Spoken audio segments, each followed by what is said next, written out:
basically very few family members knew, maybe a friend or two in the course of my career. But for the most part, I didn't acknowledge that I worked at the agency with friends, with neighbors, with people that I came across, both at home and overseas. After a while, you end up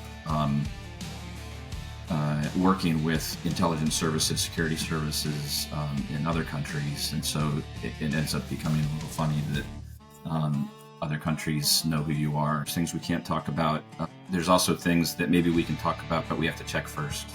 Any prospective employer or somebody who would like me for their advisory board or another kind of advisory role is going to be interested in what I can do for them, how am I value added, how can I help them solve problems, and so on. And they don't need to know what I was doing out on the street in whatever country for that to happen. Hey, so today's guest is Fredrik Hotchner, who's a CIA veteran with 28 years of service in the Directorate of Operations. Very interesting story, a lot to learn from you, and welcome to the show. Thank you. It's my pleasure to be here. Well, as much as you can share, what's your story? How you became the CAA officer, and what do you do now? So I grew up inside the Beltway in Northern Virginia, and my grandfather was in Voice of America. My father worked at the State Department, and so I knew at a pretty young age that I wanted to go into foreign affairs and national security. I thought I wanted to be a diplomat. Long story short, in the course of my college career, I ended up with an opportunity to work at CIA. I'm in an internship, and that ended up turning into an opportunity to be able to start a career there, which I kind of did, and for the most part, never looked back. So, like you said, 28 years in the director of operations, most of that time overseas. What am I doing now? I'm doing some strategic advising on advisory boards, and then also, a lot of volunteering, mentoring of veterans, former intelligence officers, university students, working to doing some outreach for an organization called Braver Angels, which is involved in efforts to try to depolarize our country. Pretty divided right now, and I think they have some really good things going for them that might help our country. So I'm doing that. My wife is actually the COO of the organization now, and other volunteering like that. And then for the first time in my life, I have an opportunity to have some work-life balance. So I've also learned how to play guitar in retirement, and I'm enjoying the opportunity to be in better touch with family and friends, travel, read books, things like that. Interesting. What is the one best story that you can share from your professional career that is not classified or anything, but maybe you already shared it in the past or it's clear? What's the most engaging story? Just curious. I don't know. I don't tell a lot of stories about my career. I'm not sure, off the top of my head, what might be an interesting one for you. Do you have any ideas of along what lines or what purpose the story could serve for this conversation? Oh, just to better understand what you did and. So I could talk about that generically. As you said, I was in the Directorate of Operations. I've been retired since 2018. But the job overseas for a case officer, also known as operations officer, is to find foreign officials or other foreign individuals who have access to information that's protected and non-public, potentially of interest to our policymakers. And if you find somebody like that, developing relationships with them to try to determine if there's somebody who would be willing to work on behalf of the U.S. government against the government for which they work, or the terrorist group or proliferation network, that sort of thing. If you assess that they are recruitable and that they're willing, you recruit them. Hopefully they say yes. You pitch them. Hopefully they say yes. They're recruited at that point, and then you use clandestine tradecraft to handle the relationship in a way where we're getting what we need out of it, and the agent is, protected. Their security is foremost in our minds. The relationship is handled in a way that they are safe and secure and able to do what they need to do for us. And this ends up being sort of a quid pro quo business arrangement. There's different motivations that people have to do this kind of work for us. So how do you balance that kind of a work lifestyle with family, with just usual life? It reminds me a little bit of the stories from Navy SEALs, or folks deploy or overseas, their families behind, they don't really see them as much. And on top of that, your job also involves some identity, and it's different and it's tough. So how did you find that balance, or was there even a balance? Yeah, it was a constant slog. You never feel like you're doing one or the other as well as they could be done. And I mentioned before, for the first time in my life, I have work-life balance. It's kind of what I was referring to. Family is very important to me, and what I tried to do was to have sort of an emphasis on, the default is family comes first, but the reality is, and what that did was that helped me make I'll say arrange my schedule, make decisions when there was a choice that would put family first. But I did have a job that was, sometimes life and death, certainly always carried a lot of risk. And if there was something urgent or otherwise that required my attention, then there were times when the job had to come first. And so I think of it in terms of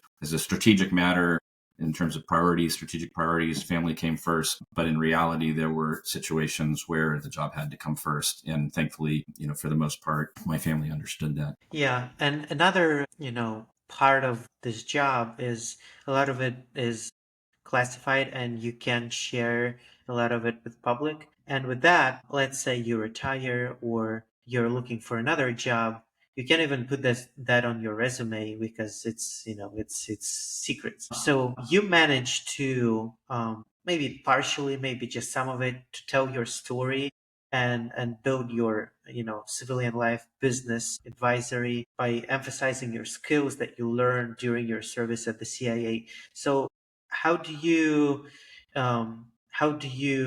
again find that balance between not being able to share much but still promoting yourself as this expert in leadership and other areas that you teach? Yeah, that's a good question. I always want to be careful about the word expert because I don't want to overstate, what I bring to the table. But, basically, there, as you said, there's things we can talk about. There's things we can't talk about. There's also things that maybe we can talk about, but we have to check first. And I've become, I think over the course of 28 years, you learn a thing or two. When I have gone to the publications review board at the agency to say I'd like to speak publicly on this issue or write publicly on this issue. Here's what I'd like to say. I've never had them change a word. So I have a pretty good idea where the line is, but then I still have to ask first on certain topics that are related to work that I did. What I try to do is talk more about, rather than talk about what I did or what I saw or where I was or who I met or, whatever, I try to focus on the skills that I bring to the table. And, that's not classified as such. So that's easier. Any prospective employer or somebody who would like me for their advisory board or another kind of advisory role is going to be interested in what I can do for them. How am I a value added? How can I help them solve problems and so on? And they don't need to know what I was doing out on the street or in whatever country for that to happen. But at the very least, you can still publicly say that you were working for the CIA for whatever number of years. That's still allowed, right? Yeah, so that my ability to do that was approved at the very end of my career. So that was not something that I said during my career. I didn't acknowledge that affiliation, but at the end of my career, when I knew that I was going to be retiring, I asked, and that was approved. So I just felt like it would be easier to be genuine and explain what it was that I had been doing for a career to prospective employers, if I could say that rather than try to pretend that I was something that I wasn't. And as you said, you couldn't share that before you retired. How did you like? Did your family know what you were doing, or if someone asked your neighbors or friends, how did you go about it when they were asking those questions? Yeah, so basically, very few family members knew, maybe a friend or two in the course of my career. But for the most part, I didn't acknowledge that I worked at the agency with friends, with neighbors, with people that I came across, both at home and overseas. Say that I had a different job, and so that's what I had to do for until, like I said, the very end. After a while, you end up working with intelligence services, security services in other countries. And so it ends up becoming a little funny that other countries know who you are, and yet very few Americans do. But that's that just kind of comes with the territory. Yeah, and very interesting, work-life balance that you had to work with. What skills are you bringing to the table now as a consultant? You obviously had a lot of experiences, and as you said, what you focus on are your skills. So, what are your maybe top three skills that you like to share and to teach other people now? Good question. So I would say the the leadership of people, management of resources, and then the operations work that I did covered a lot of different areas, not only the line work of spotting, assessing, developing, and recruiting and running agents, but then also all that goes into the operational programs, budgets, and um, uh, various kinds of operational support, the partnerships that you have. So working with partners, both U.S. government partners, foreign partners. So that operational part covers a lot of different areas, and that's one of the things I found early after retiring in my first consulting gig I had for an anti-trafficking NGO was just that the breadth of experience that I had in lots of different operational environments overseas, also to some extent in the US. Also, I'm working at our headquarters building. Really exposed me to a lot of different challenges, problems, aspects of doing business in a large organization. And what that meant was when a CEO came to me with different problems I had, it probably was not something that was new to me in some sense. And I was able to listen, understand what the problem was, what the challenge was, frame it in a helpful way, make recommendations about what to do. Like I said before, kind of help solve problems. And so I would say, there's these different skills that I gained, but maybe, if you look across the board at all of the different things that I've done and the various skills that I have, the biggest skill that they all sort of contribute to is solving problems. And so that's kind of what, when I'm talking to CEOs or other, company or nonprofit officials or whatever, that's kind of what I emphasize. Interesting. I had a chance to speak with some of the military leaders as well as people in the US government who came on the show. And everyone has different perspective on how skills from their professional career apply to more of a corporate American business. And as you mentioned, a lot of the skills that you bring to the table have come from your professional experience. But what is different? You saw um, not being a good fit in terms of what you may bring to the table for the business world.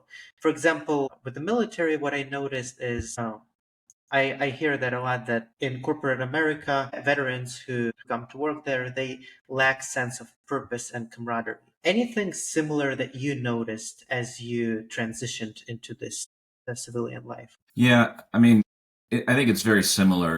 The agency started as a paramilitary organization, the OSS.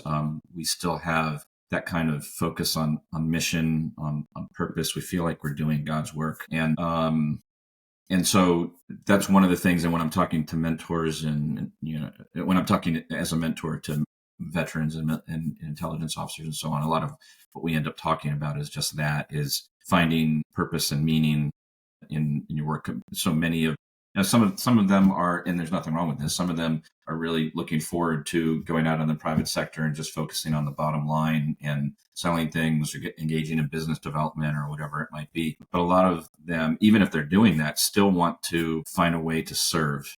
And so that's one of the things. I mean, for the most part, I have found that in my nonprofit work, whether that's compensated or pro bono. When it comes to companies, for the most part, it's about the bottom line. How it works in a market economy. That's how it works in the private sector, and so that's what any of us who are doing any kind of work in the private sector need to focus on helping whatever company we're engaged with do. But depending on what the company does, then it could have more or less meaning for us. For me, one of the things I did in the course of my transition was decided what kind of opportunities I wanted to pursue or what kind of opportunities I was open to. I came up with three areas of balance, but the first one speaks to this question because what I said was I am interested in opportunities that would have me doing advisory work for companies that are engaged in national security related work, or on the other hand, nonprofits that are engaged in causes that I care about. And so that's how I find meaning in the work that I'm doing.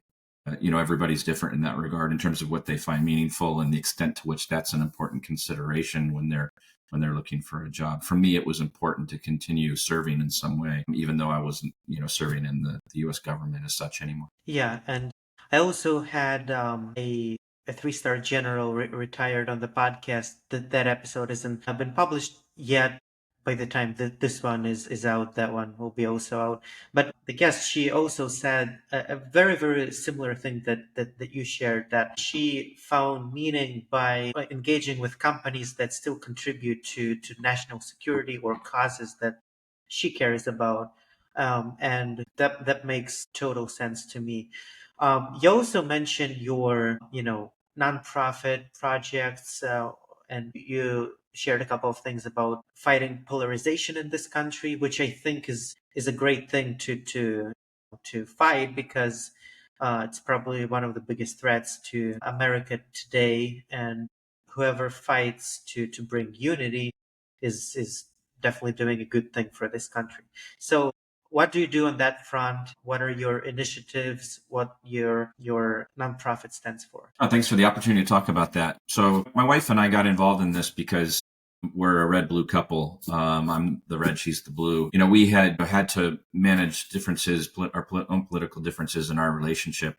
And then as she was getting to retire from the State Department in 2020, we were talking about, well, we've experienced the effects of this polarization in Washington when we've been serving there. We've experienced it overseas when we're trying to represent our country as it's tearing itself apart. We know, friendships that have ended and families that are estranged and so on. So maybe we can help in some way. And then we weren't sure what that would look like when we found Braver Angels. And what that organization is, it has a presence in all 50 states, nationwide organization dedicated to depolarizing the country, ending the divisions that are sort of present in our political life, all the way from individual relationships to Congress and the White House and so on. And the way we do that is we bring together people from from across the political spectrum for conversations that are designed to help people better understand each other, connect at a human level, and find common ground if it exists. We teach the skills needed to have those kinds of conversations in free workshops. And we have other free offerings that give people an opportunity to use those skills, practice those skills, learn more about polarization, how it manifests, what it's doing to us, and then also learn more about issues that we're finding polarizing these days as well. The point of all of this isn't to change anybody's mind. It's to change how we treat each other, how we treat our fellow Americans, because we have a common fate. We're all in this together. That's where the unity needs to be. And if we can engage in this way, then that common ground that I referred to can be a foundation for working together, moving forward together. So that's what Braver Angels is trying to do. We have at this point over 60,000 subscribers. I think over 14,000 members and something like 4,000 volunteers across the country. As I mentioned, I think before, I'm doing outreach as an ambassador for the organization. And with that, I've spoken to groups in Minnesota and elsewhere. I've gone to Freedom Fest and Farm Fest here in Minnesota. I've been on radio, television, podcasts, so on, trying to get the word out that there's a different way of doing politics that is not divisive. And I have to say, as a red, talking to blues and others in Braver Angels, and after sort of having a better mindset about these kinds of conversations, so even outside of Braver Angels, I've had the best political conversations, the most edifying political conversations in my life. So it's braverangels.org if anybody's interested. But I highly recommend it. I think it's the answer, because I think at the end of the day, getting out of where we are is up to we the people. And this organization could be an enabler for we the people to do what needs to be done to bridge the divide. Yeah. I'm gonna leave the link to Braver Angels in the description, so you can click on that, explore. I just visited your visited your website, and I think that's exactly what this country needs right now. And I love learning about American history, in particular the Civil War and what led to that. And the divide was huge, and from what I understand, it was there up from the beginning, with southern states relying on slavery, and northern states eventually like getting more industrialized, and things were just kept escalating over the decades until it came to the point where it was just inevitable. I don't like, it's my opinion, and I'm curious to learn what you think about this. But in my opinion, I don't think it's that. I don't think it's inevitable. And I think a lot of that is media and internet and algorithms. And there is, I mean, as you said, like different political spectrums, people believe in different things, but it's not existential. At least I don't think so. So curious to hear from you your perspective on that, and maybe on some similarities or differences with the Civil War analogy. Yeah, the Civil War analogy is, there was a line that went across the United States, east to west, that divided two sides that were facing off on pretty much this one issue. Although I know there's some debate about that. I think it is different. I think of somebody like Monica Harris, who's the executive director of the Foundation Against Intolerance and Racism, who has, I believe, written a book, at least written articles about how we're not as divided as we think we are. People think that we're a 50-50 nation.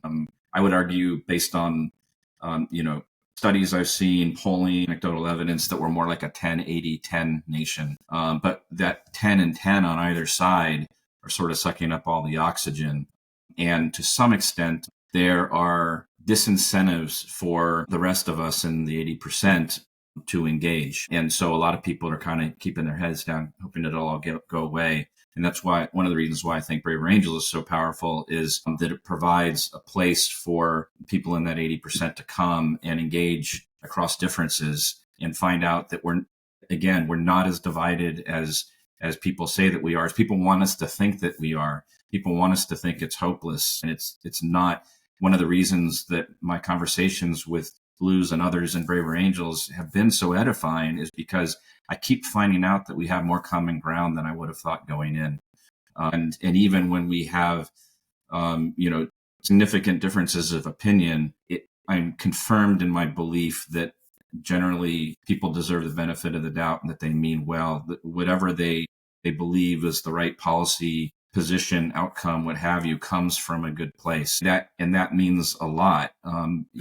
If you can find some common ground, and even when there's differences, you can feel like this is a fellow American who means well. That's a foundation for working together and doing the work of citizenship together. And before we end, where do you think America's heading now? And not to speculate or try to predict anything, but do you think things are gonna align more between the two sides, or do you think it's gonna get worse unless we do something about that, like you are doing now? I have days where I'm hopeful and optimistic, and I have days where I feel like you know I'm in despair.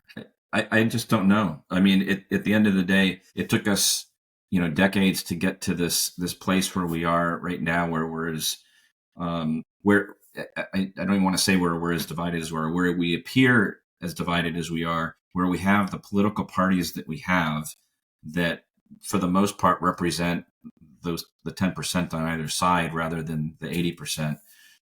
And I think for that to change, the incentives for politicians need to change. And the way that works in a system of representative government is through votes and through citizen engagement. And if 80% of the people, more or less, are allowing ourselves to be marginalized, then things are going to continue as they have. If the 80%, makes itself heard and changes the incentives so that we have more responsible, more thoughtful government where politicians and staffers from different perspectives, different parties understand that we want them to work together.